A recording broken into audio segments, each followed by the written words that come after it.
Graças a Deus. Louvado seja o nome do Senhor. Deus é maravilhoso e glorioso. E Deus convida a sua igreja a ser uma igreja de exemplo, ser uma igreja ativa no quesito santidade e uma igreja demonstrativa no quesito caridade.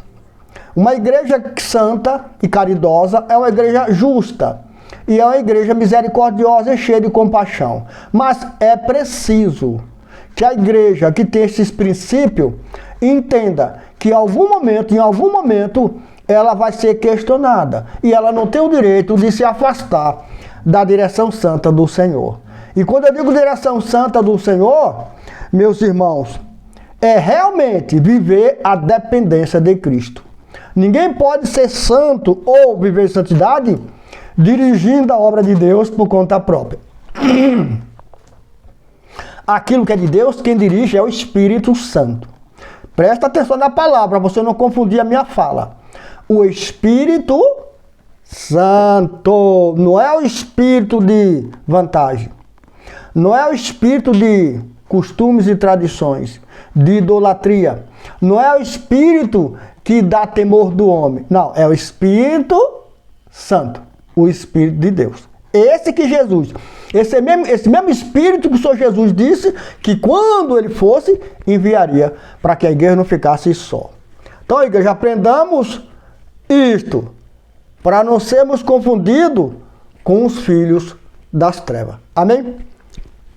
Aqui no livro de Provérbios, capítulo 2, no verso 12, diz assim: a sabedoria o livrará do caminho dos maus, dos homens de palavras perversas, que abandonam as veredas retas para andarem por caminhos de trevas.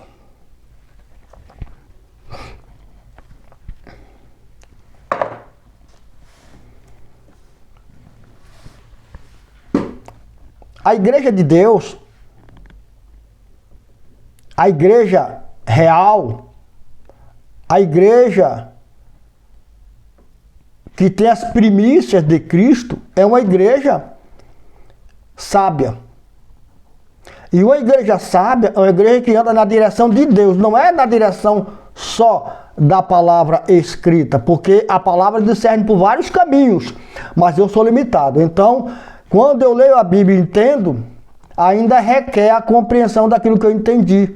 Do contrário, se eu fizer só porque eu entendi, eu não serei uma igreja santa absoluta.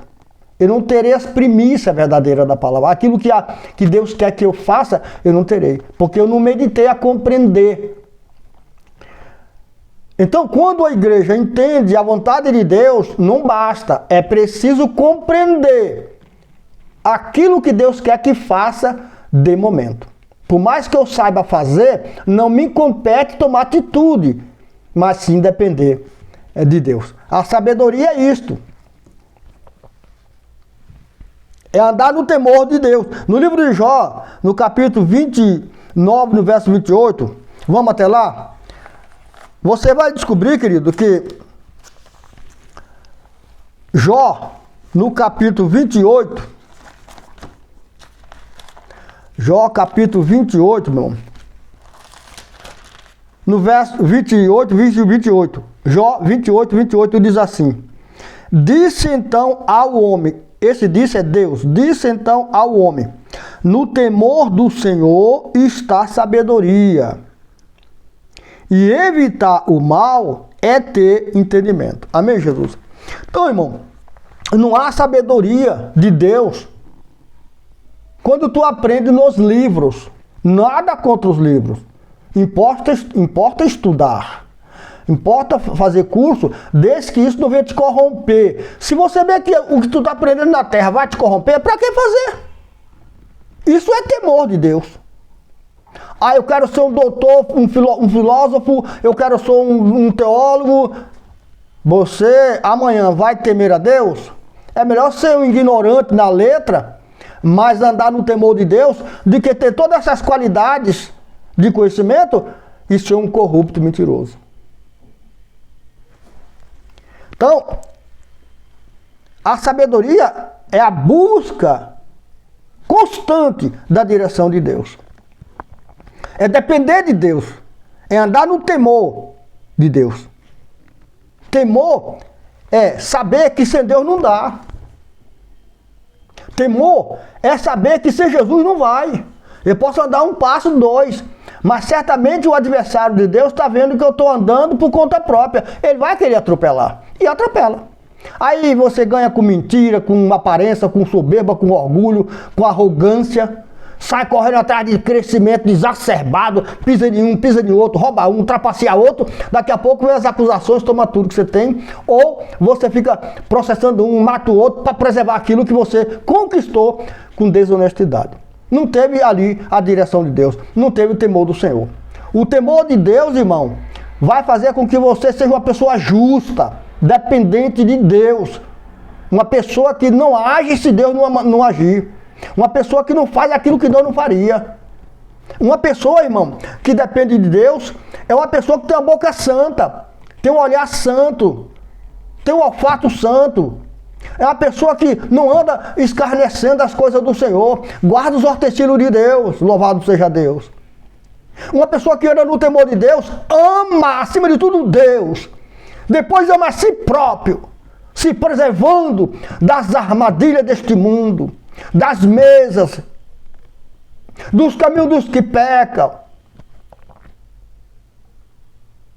Uma pessoa que tema a Deus, irmão, é uma pessoa que se reserva, amando a si mesmo, preservando nele aquilo que Deus lhe deu, e ama o próximo, como se fosse a gente mesmo. É pessoa que anda no temor de Deus. É pessoas que levantam a bandeira da paz e não baixa, enquanto o irmão ao lado, a irmã, não tiver a paz da qual ele determinou para ele.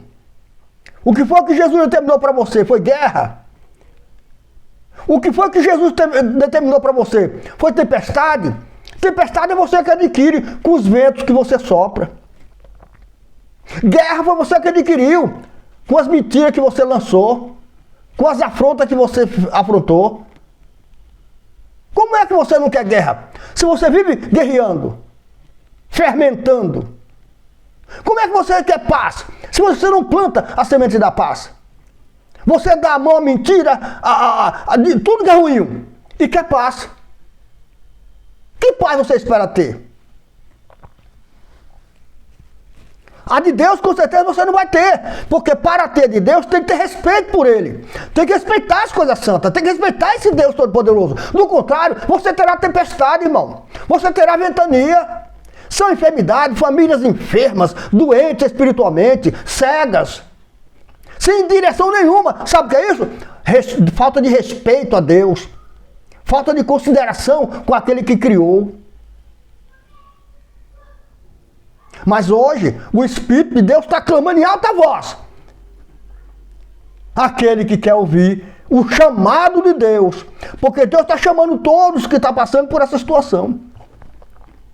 Para que você venha andar na direção de Deus, no temor de Deus, respeitando ao Senhor, honrando a Deus na tua vida. Sai desse negócio de fofoca, desse mendice, baixaria, sexualidade. Tudo para você é carnalidade. Tudo para você é comes e bebe. Nós fazemos isso, irmão, com ordem e decência, não com desordem. Amém, Jesus? Graças a Deus.